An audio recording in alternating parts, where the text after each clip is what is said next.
వీళ్ళిద్దరు కూడా ఒకరినొకరు తప్పకుండా షర్మిల రాజకీయాల్లో ఇన్కన్సిస్టెన్సీ ఉంది.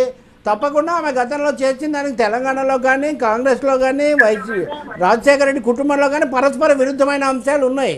ఏదైనా ఇప్పుడు అక్కడికి వెళ్తానంటే అది ఆమెకు ఉన్నటువంటి ఒక హక్కు. అయితే వెళ్ళగానే నాటకీయంగా వచ్చేస్తుంది, హైప్ వచ్చేస్తుంది, అంతా మారిపోతుంది అనడం కూడా సరికాదు. ప్రయత్నించాల్సి ఉంటుంది. ఎందుకు వస్తుంది కాదండి, ఎవరైనా ఎందుకు వస్తుందండి? రాజకీయంగా హైప్లు నాటకీయాలు ఉండవండి, వాస్తవికంగా ఉంటుంది. ఆమెకు హక్కు ఉంది. కానీ అదే సమయంలో షర్మిల రాగానే అంతా నాటకీయంగా డ్రామాటిక్ గా రవి గారు మీరు ఆంధ్రాలో చూస్తున్నారు. ఉదాహరణకు మొన్న మంగళగిరి ఎమ్మెల్యే ఆర్కే అన్నారు షర్మిల అడుగుజాడల్లో నడుస్తాను అని అంటున్నారు. ఈ రోజు దాడి వీరభద్రరావు రాజీనామా చేశారు, ఆయన కూడా ఆమెతో వెళ్ళొచ్చు అని అంటున్నారు. ఇంకోవైపున Annamayya ZP chairman ex MLA Amarnath Reddy, Akepati Amarnath Reddy, ఆయన కూడా కొద్దిసేపటి క్రితం పులివెందుల్లో షర్మిలను కలిశారు. ఇదంతా చూస్తూ ఉంటే ఆంధ్రప్రదేశ్లో అసంతృప్తివాదులు, వైఎస్ఆర్సీపీ అసంతృప్తివాదులందరికీ షర్మిల రూపంలో ఒక గ్రూప్ కట్టడానికి ఒక అవకాశం, ఒక ప్లాట్ఫామ్ దొరికే అవకాశం కనిపిస్తుంది కదా. నేను మీకు ఇందా చెప్పిన ఒక ముక్క మీరు ఒక అధపాతాల నుంచి కాంగ్రెస్ పార్టీ మరీ అధ్వాన స్థితి నుంచి కొంచెం కోలుకోవడానికి ఒక అవకాశం వస్తుంది. జాతీయ స్థాయిలో కూడా ఒక ప్రయత్నం జరుగుతుంది. షర్మిల రావడం వల్ల వైసీపీ అసమ్మతివాదులు లేకపోతే టికెట్ రాని ఎమ్మెల్యేలు అలాగే తెలుగుదేశం నుంచి కూడా రావచ్చు రేపు. ఎందుకంటే తెలుగుదేశం జనసేనలో కూడా అందరికీ టికెట్లు ఇవ్వరు కదా.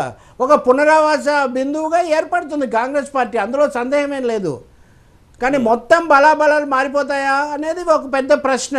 అందుకే నేను మీకు మొదట చెప్పా ఒక త్రిముఖ పోటీ ఏర్పడుతుందని. అయితే దేవేందర్ రెడ్డి గారు తన వాక్చాతుర్యంతో ఏమీ జరగలేదు, ఏమీ మారలేదు అని చెప్తే అది కూడా అవాస్తవమే. ఆమె అనేక పిల్లి మొగ్గలు అంటే మామూలుగా రాజకీయాల్లో అనేక మార్చారు. ఓకే, అది ఆమె హక్కు. ఆంధ్రప్రదేశ్ ప్రజలు దీన్ని ఎలా చూస్తారు, ఎలా ఆదరిస్తారు అనేది ఒకటి. ఇది కేవలం అన్నా చెల్లెళ్ళ తగాదాగానే ఉంటుందా అనేది కూడా ఒక పెద్ద ప్రశ్న. అన్నా చెల్లెళ్ళ తగాదాగా ఉండదు అని చెప్పడానికి శీలం గారు చాలా ప్రయత్నం చేశారు. కానీ కాంగ్రెస్ పార్టీ వ్యూహం మటుకు అదే. జగన్ మీద షర్మిలను ప్రయోగించడం కాంగ్రెస్ వ్యూహం. అలాగే నేను అంతా చేస్తుంటే ఆమె అడ్డం వచ్చిందని ఇప్పటివరకు ఆయన దుష్ట చతుష్టయం ఏదో అనేవాడు. ఇప్పుడు ఆయన ఇంకోటి కలుపుతారో లేదో మనకు తెలీదు.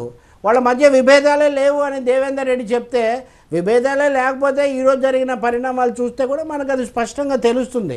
అందువల్ల మనం వ్యక్తిగత విభేదాలు, కుటుంబ విభేదాలు పక్కన పెట్టి రాజకీయంగా ఇది ఎలా ముందుకు పోతుంది, రాష్ట్రంలో రాజకీయాలు ఆంధ్రప్రదేశ్లో ఎలా మారుతాయి, జగన్ వ్యతిరేక ఓటు చీలుతుందా లేక తెలుగుదేశానికి వెళ్ళే ఓట్లు కొన్ని మీద ఆకర్షించగలుగుతుందా, దీని మీద భవిష్యత్తులో రాజకీయం ఆధారపడి ఉంటుంది. అందువల్ల బాణం ఏ దిశలో ఉంది, సరైన దిశలో ఉందా, ప్రజలు దాన్ని బ్రహ్మాస్త్రం అన్నారు ఇందాక, ప్రజలే అంతిమంగా బ్రహ్మాస్త్రం. ఒకటైతే చెప్పొచ్చు, ప్రధాన పోటీ తెలుగుదేశం కాంగ్రెస్ వైసీపీ మధ్యలోనే ఉంటుంది. కానీ బీజేపీ అనేది ఆబ్సెంట్ ఇప్పటివరకు ఏపీలో. బీజేపీ గురించి మాట్లాడలా.